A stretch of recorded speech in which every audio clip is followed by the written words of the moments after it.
Saudara-saudaraku yang dikasihi Tuhan, pada hari ini kita akan mendengarkan renungan firman Tuhan dari 2 Korintus pasal yang keempat ayat 18, saudaraku. Saya kasih judul tema atau judul firman Tuhan, melihat yang tidak kelihatan. Saya baca bagi kita dari 2 Korintus pasal yang keempat ayat 18. Sebab kami tidak memperhatikan yang kelihatan, melainkan yang tidak kelihatan. Karena yang kelihatan adalah sementara, sedangkan yang tidak kelihatan adalah kekal. Saudaraku dikasihi Tuhan, 2 Korintus 4 ayat 18 mengajak kita agar kita berfokus kepada yang tidak kelihatan, atau melihat yang tidak kelihatan. Memang tampak aneh dan tidak masuk akal. Bagaimana kita bisa melihat yang tidak kelihatan? Sementara yang dilihat itu harus yang nampak secara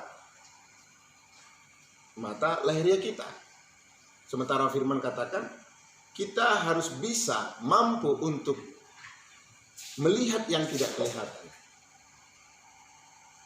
Apa itu yang tidak kelihatan? Itulah berbicara tentang surga. Kitab Roma berkata kerajaan surga bukan soal makan dan minum, tetapi soal kebenaran dan sejahtera yang dikerjakan sukacita oleh Roh Kudus.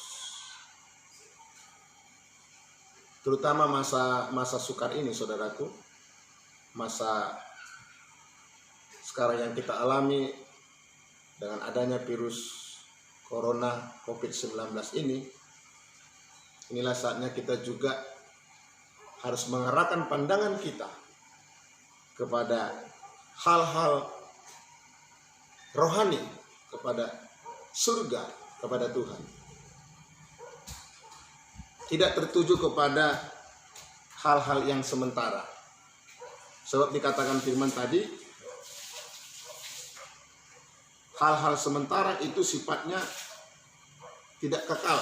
Apa itu sementara? Itulah uang, harta, jabatan, hal-hal yang ada di dunia ini. Tetapi firman Tuhan mengajak kita agar kita berfokus kepada yang tidak kelihatan, itulah kepada pribadi Tuhan.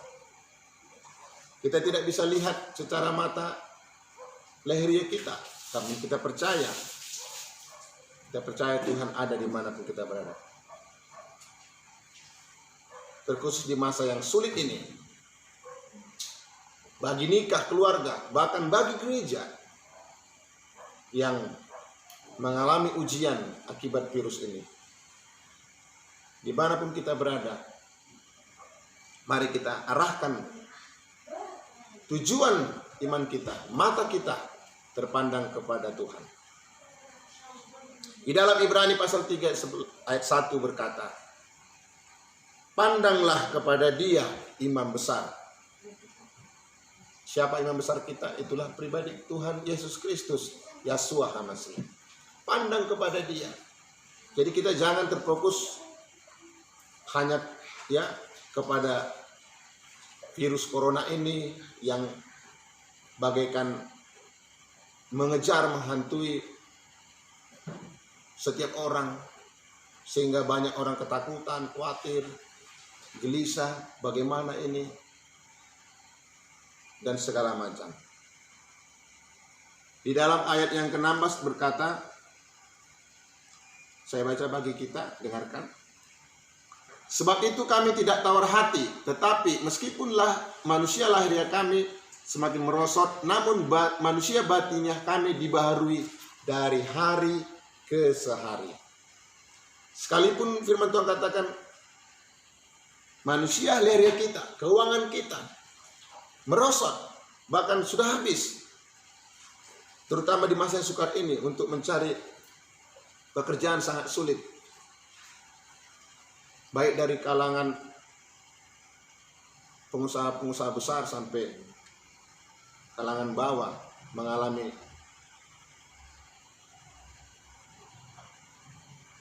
masalah di dalam saat ini. Tetapi saudaraku, firman Tuhan mengatakan, sekalipun lahir kita merosot, tetapi rohani kita harus dibaharui dari hari ke hari. Amin. 1 Tesalonika 3 ayat 3. Saya baca bagi kita. 1 Tesalonika 3 ayat 3. Dengarkan. Supaya jangan ada orang yang goyang imannya karena kesusahan-kesusahan ini. Kamu sendiri tahu bahwa kita ditentukan untuk itu. 1 Tesalonika 3 ayat 3 berkata, jangan ada seorang pun yang goyang imannya karena kesusahan-kesusahan yang datang saat ini. Karena satu sisi firman Tuhan berkata, kita memang sudah ditentukan untuk itu. Jangan ada goyah. Yosua berkata, kuatkan dan teguhkanlah hatimu. Jangan tawar hati, jangan goyah. Saudaraku dikasih Tuhan, mari kita banyak berdoa. Terutama buat pemerintahan kita. Agar mereka ditambah-tambahkan kekuatan, kesehatan, semangat yang baru. Hikmat untuk melaksanakan segala tugas untuk mengatasi situasi saat virus corona ini. Dan kita percaya kita akan mampu melewati semua ini bersama Tuhan. Sebab Roh Kudus adalah Roh penolong, Roh yang sangat berkuasa. Dia tidak mungkin biarkan kita sedetik pun, asal kita mau merendahkan hati, berdoa dan mengarahkan pandangan kita kepada surga, kepada Tuhan.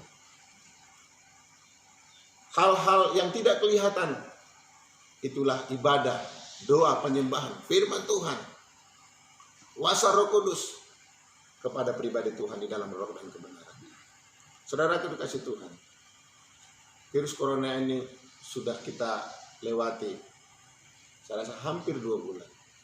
Tetapi buktinya Tuhan masih pelihara kita. Tuhan masih tolong kita dalam situasi, sekalipun merosot kesehatan, merosot keuangan, merosot di dalam pekerjaan. Tetapi ingatlah, rohani kita harus kuat, harus semakin teguh di dalam Tuhan. Saudara katakan amin. Mari kita berdoa. Perkuat doa kita. Mesbah kita di dalam pribadi, dalam nikah, keluarga kita. Inilah saatnya lewat virus corona ini kita di dalam nikah keluarga kita semakin memperkuat antara suami, istri, dan anak-anak kita. Dan kita percaya Tuhan pasti menguatkan, menolong kita sampai pada kesudahan zaman. Itu sebabnya saudaraku, jangan arahkan kepada pandangan yang kelihatan. Kita akan kecewa, kita akan gampang lemah, kita akan gampang susah, bahkan bisa stres. Tapi kita arahkan pandangan kita kepada Dia, Imam besar kita, Tuhan Yesus Kristus, Yeshua HaMashiach, Juru Selamat kita, yang telah rela mengorbankan dirinya di kayu salib, agar Dia memikul segala kesusahan-kesusahan kita. Tetap kuat saudaraku, tetap semangat. Bagi Tuhan tidak ada yang mustahil. Demikianlah firman Tuhan. Tuhan memberkati kita. Salam.